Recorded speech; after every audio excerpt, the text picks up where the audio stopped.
Hoy tenemos la suerte, querido Luis, de tener a Alberto Ruiz Sánchez como invitado.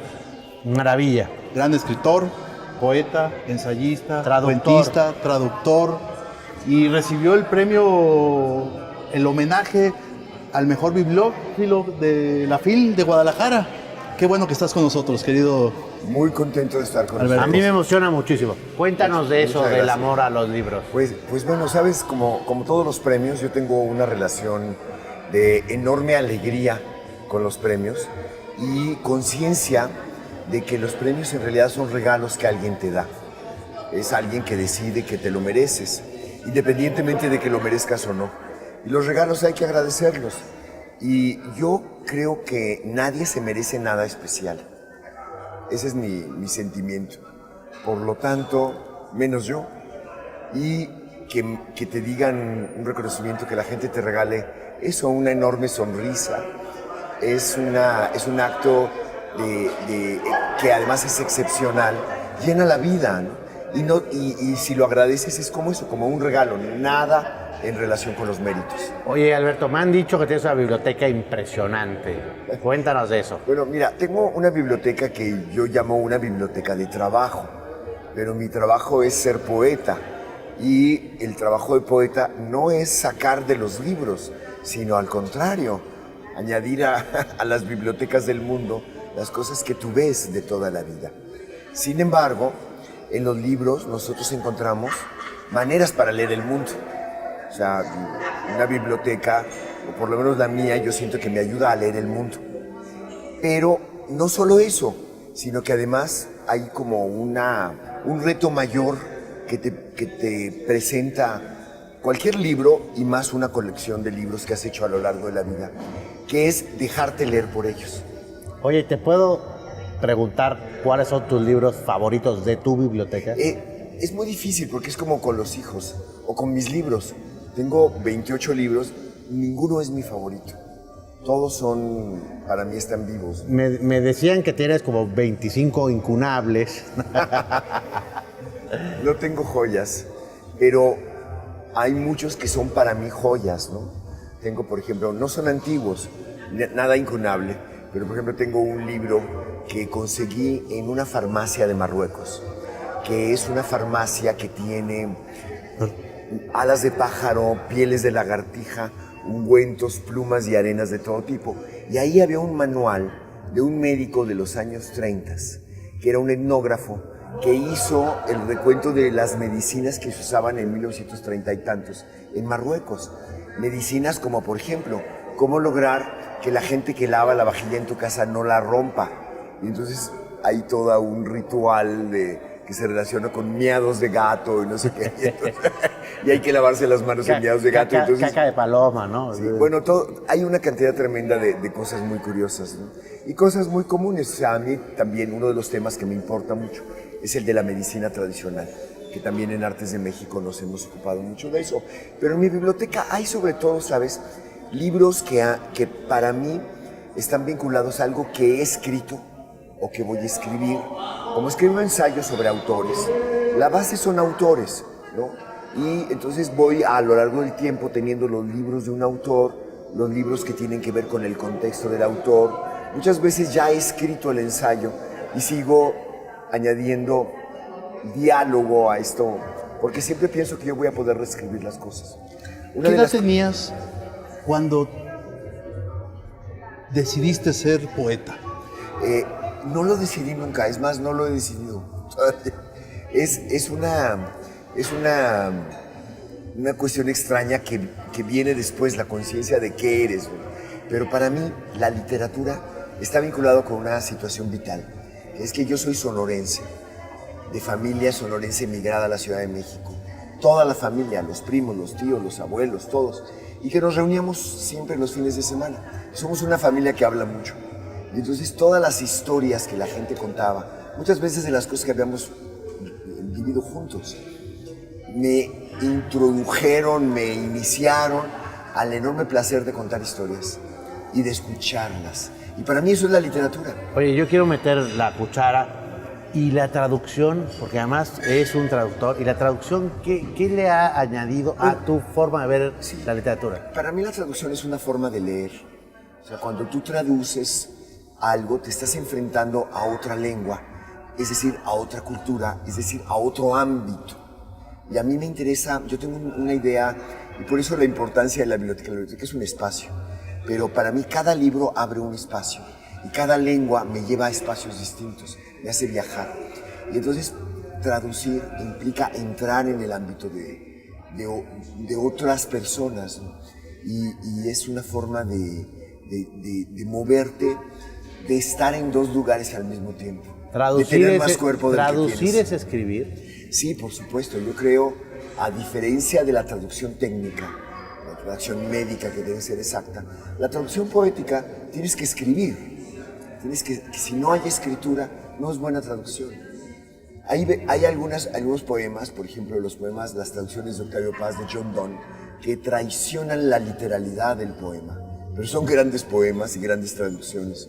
No se puede decir que sea creación de él, pero tampoco es completamente lo que escribió John Donne. Y sin embargo está en el espíritu de John Donne. Lo hacía mucho Borges, ¿no? O sea, sí. No, perdón.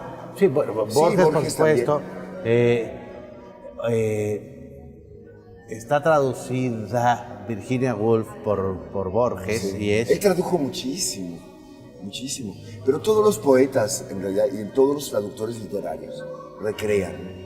Y yo no soy alguien que lo haga todo el tiempo, ¿no? Pero es uno de los grandes retos, poner algo que además no está en tu lengua, ponerlo en tu lengua, ¿no? ¿Qué estás leyendo? Si se puede preguntar. Sí, ¿Qué por te está supuesto. emocionando? Sí, bueno, mira, llevo varios años trabajando un tema que se quedó fuera de mi exploración sobre el deseo, que está en el ciclo de Mogador, en la que me tardé 30 años. Y voluntariamente lo dejé fuera, porque comencé a desarrollarlo, pero lo dejé como algo que modificaría toda la estructura de lo que estaba haciendo. Y ahora ya lo emprendí, que es la relación entre el deseo y el mal. Y de ahí la novela que acabo de publicar, Los sueños de la serpiente. Y entonces esta novela me ha hecho leer y me hace seguir leyendo muchos de los archivos que se acaban de abrir en la Unión Soviética en los últimos 10 años. Y que tienen que ver con la mentira o la traición que había detrás de la ilusión de cambiar al mundo y justificar ese cambio con asesinatos o cualquier otro tipo de violencia. Entonces, claro, todo el tiempo descubro cosas nuevas, ¿no? Hubo un cronista del Gulag que se llamaba Chamalov y que es muy diferente a Solzhenitsyn.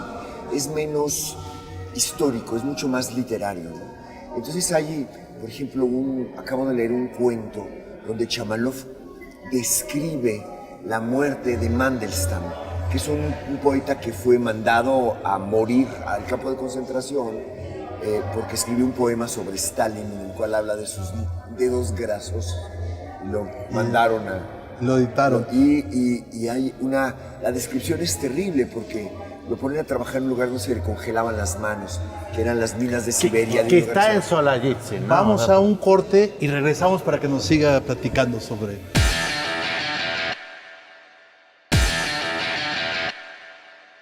Estamos de regreso, te interrumpí. Estábamos con Solzhenitsyn, no, con... Bueno, hay relatos tremendos de una situación terrible que es el esfuerzo por construir un mundo mejor en la Unión Soviética, que condujo a una enorme parte de la población a los campos de concentración. Y hay una literatura increíble sobre eso, ¿no? Que es desgarradora, no solamente te habla de una realidad, sino que además es una literatura que mucha gente no quiere aceptar.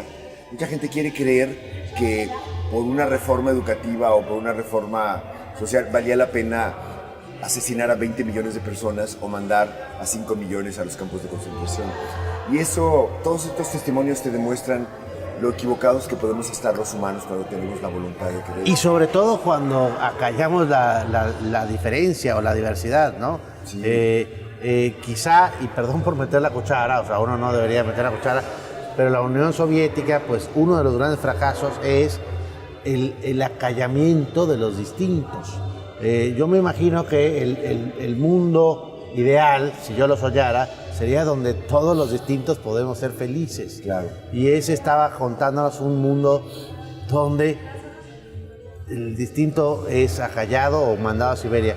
Y hablando de lo mismo, queridísimo Alberto, ¿cómo ves el mundo árabe y cómo lo retratamos ahora? O sea, digamos, como no nosotros, sino como se ve desde nuestro occidente. Sí, bueno, hay un fenómeno creciente que es muy grave, que es el hecho de que la secta más atrasada y más ignorante de las muchas sectas que había en el mundo árabe, a principios del siglo XX se convirtió en la religión oficial de Arabia Saudita. Al mismo tiempo que Arabia Saudita pasa a ser de una tribu rica, petrolera, a ser un país, y que tiene esta religión oficial que se llama el salafismo. El salafismo es el fundamentalismo más atroz que puede existir. Representa actualmente, porque ha crecido mucho, el 20% del Islam, pero tiene el 99% del presupuesto de la riqueza del mundo árabe. Y se ha expandido por todo el mundo. En México, según el INEGI, es decir, que hay más, hay 5,000 salafistas, que son tradicionalistas y son retrógrados y son realmente gente que vive una etapa que se llamaba la tarifa, que es simular que eres pacífico para en el momento que tengas la orden de no serlo, convertirte en alguien agresivo, ¿no? Esto es gravísimo porque ha crecido en todo el mundo. A México llegó a través del salafismo español. Cuando tú vas a Granada, que es donde vienen estos, tú ves la estética misma de sus mezquitas, es directamente de Arabia Saudita, que es bastante burda y fea. No tiene nada que ver con la Alhambra, no tiene nada que ver con el 80% del Islam. No quiere decir que el Islam sea un mundo de paz y estos sean de guerra, no. Las religiones son intolerantes y toda religión es intolerante. Pero cuando una religión te dice que tienes que cortarle la cabeza a los que no crean como tú, empezando por tus correligionarios, es decir, por los otros islámicos que no pertenezcan a la secta salafista, estamos en una situación grave. Oye, y además, no representando lo que de verdad es ese gran mundo lleno de cosas que tú conoces muy bien, ¿no? Sí, el mundo árabe es una civilización y el salafismo representa la negación de esa civilización. Por eso son los que destruyen en Túnez los marabús, o sea, los templos de santos locales o figuras beatíficas que se convierten en personas de culto, como por ejemplo si hubiera un salafismo católico, destruiría el templo de la Virgen de Guadalupe, porque es una cosa local que no va, digamos, con si hubiera un papa salafista, habría que destruir todos los templos que tienen santos de pueblo, en fin, eso es lo que está viviendo el Islam, y es terrible, porque además va aparejada a la violencia. No reconocer al otro. Sí, y desconocerlo violentamente. Y además no solo el otro no es el occidente, es al mismo interior. La otredad está en sus familias. Es al Sí, interior bueno, la mujer, del ¿no? mundo, ¿no? Del mundo. La mujer es algo que niegan, es terrible. Qué barbaridad, pero estamos también con un amante de los libros que tenemos que preguntarle, cuando eras niño, joven, adolescente, ¿cuáles eran tus autores? Que ibas formando tu primera biblioteca. Bueno, la primera biblioteca... Sí. Fíjate que mi iniciación, como estoy, familia sonorense, emigrada, inmigrante La sin Ciudad de cesar, México, al ritmo de los desempleos de mi padre y nuevos empleos. Esa es una muy buena cumbia, ¿no? Yo viví un tiempo en Sonora, otro tiempo acá, un tiempo en Baja California. Y el momento de aprender a leer, que es entre los 4 o 5 años, yo vivía donde no había escuelas. Entonces mi madre me enseñó a leer. Y mi padre me enseñó a ver cosas en el desierto. Entonces, de alguna manera yo aprendí con mi padre y con mi madre a leer las plantas, a leer el silencio, a leer el rocío, las huellas de los venados, la caca de los diferentes animales, saber diferenciar la caca de un animal de la de otro. Eso para mí era leer, todo era leer. Entonces él no pensaba en el libro físicamente. Después otro empleo que tuvo mi padre, porque hacía muchas cosas, fue ilustrar libros para niños. Y esos fueron mis primeros libros y los tengo todavía. Es muy extraño. ¿Ilustraba libros? Ilustraba libros para niños. Entonces, entre los cuentos que él tenía, había algunos que eran mis favoritos. Uno de ellos, un personaje que se llamaba el Barón de la Castaña, que era un hombre que viajaba arriba de una bala de cañón. Entonces atravesaba las fortalezas montado en la bala de cañón que lanzaban. Y eso a mí me fascinaba. Vamos a un corte y regresamos.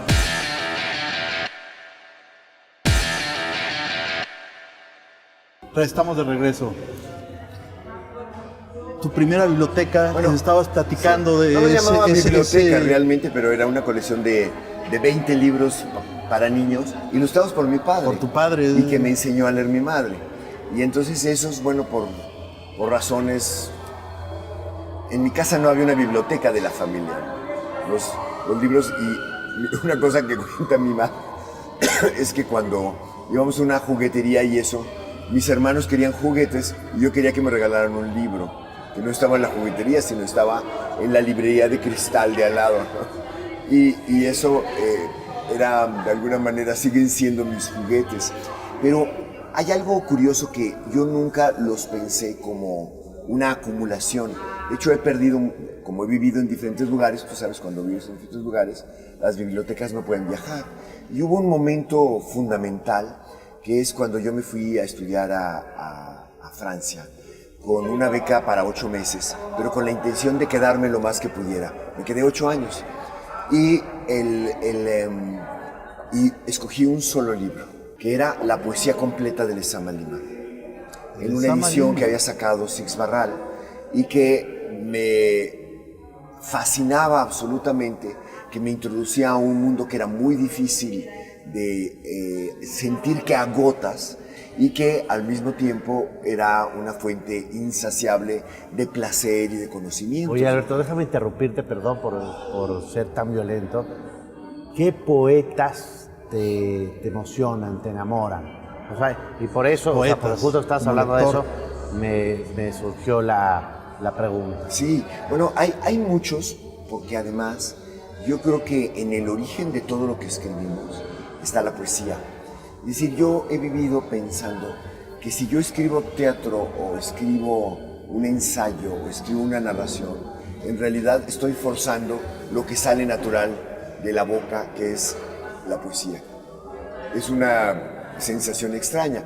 Y entonces me interesan mucho los poemas, los poetas que saben transformar lo que escriben y lo van cambiando en diferentes cosas. Por ejemplo, me interesa muchísimo la poeta Ana Akhmatova, que es una mujer fascinante que vivió antes de la revolución, ya era una poeta conocida, y que Stalin, que era poeta, y era poeta reconocido y antologado antes de ser el criminal. Eso no lo sabía, pero... Sí, Yo sí. tampoco. Lo de Stalin era el canto gregoriano, y él seducía a la gente con el canto gregoriano, y la poesía. Y sus poesías no son completamente despreciables, ¿no? Bueno, son unas poesías de un jovencito, pero estaban antologados y reconocidos. Y era hijo de un borracho, era golpeado, era un hombre violento, era un hooligan, un delincuente menor. Y en gran parte por la influencia de Lenin, que después de un encuentro en un pub en Londres, lo convence de que tiene que ser el criminal necesario para la revolución. Este comienza a atracar bancos y a hacer secuestros para financiar a Lenin en el exilio. Y entonces, bueno, este poeta, que deja de ser poeta, que se convierte en un tiranuelo, tenía una obsesión con los artistas soviéticos, muy especialmente con Pasternak y con Ana Akhmatova. Entonces, cuando él decidió que quería acabar a Ana Almátova, decidió que lo peor que le podía hacer no era matarla, sino dejarla vivir.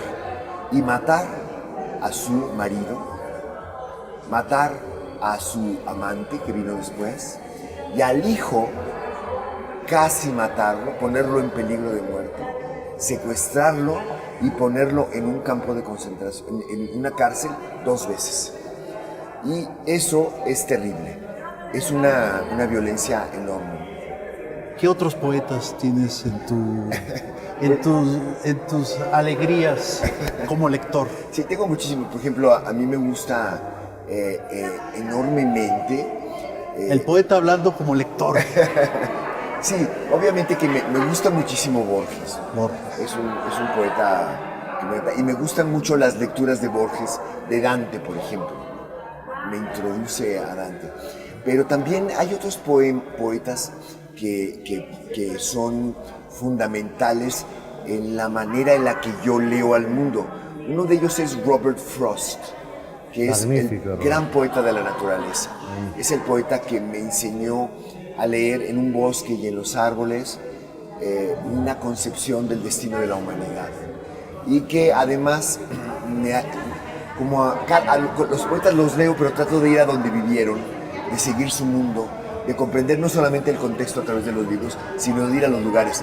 He ido tanto a la casa de Ana Akhmatova como a la cabaña que tenía Robert Frost. Sí, igual Whitman, Ted Hughes, sí, también te emociona. Por supuesto, Walt Whitman muchísimo, ¿no? Es magnífico. Pero ¿no? mucho más Robert Frost, lo siento más cercano a mi sensibilidad. Y además te digo, por esta situación que yo enseñé en una universidad en Estados Unidos que estaba al lado de donde él vivió.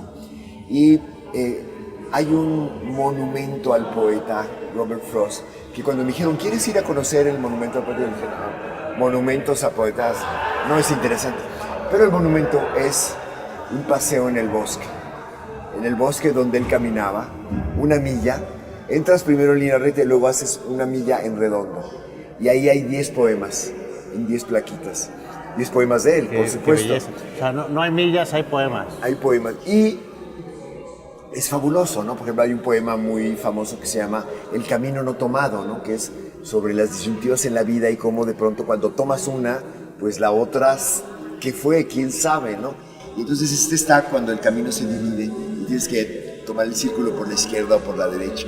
Hay otro sobre un árbol, hay otro sobre un río, en fin, es un regalo vital estar ahí, ¿no? Hay otro sobre un hueco en el bosque, un hueco entre el sol. Y todo eso te hace sentir que la poesía es algo vivo. Como la poesía, si no está alimentada de la vida, no es nada. Yo eso lo aplaudo, tienes toda la razón. No meto demasiado mi cuchara. No, al contrario, Bien. Luis. No, muy bien.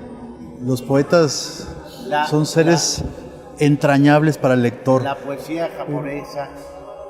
Sí, bueno, la poesía japonesa es un portento, porque tú sabes que los niños aprenden a hacer haikus antes de aprender a leer. Wow. Y antes de aprender nada. Y entonces el haiku tiene un requerimiento, además de la formalidad de los 7 sílabas, que es una música, tiene la exigencia de que tú hables de la estación del año en la que estás viviendo y hables de la naturaleza y al mismo tiempo del sentido de la vida, de algo que te importa. Todo eso tiene que estar implícito en 17 sílabas. Es una enseñanza de leer el mundo antes de aprender a leer letras, leer el mundo. Y una forma de vivir, por supuesto. Ya nos tenemos que ir, querido Luis. Muchas gracias por haber estado con nosotros, poeta. Muchas gracias, Luis querido. Una maravilla tener un poeta con nosotros, Alberto Ruiz Es mi Sánchez. placer platicar con ustedes. Muchas gracias, hasta la próxima.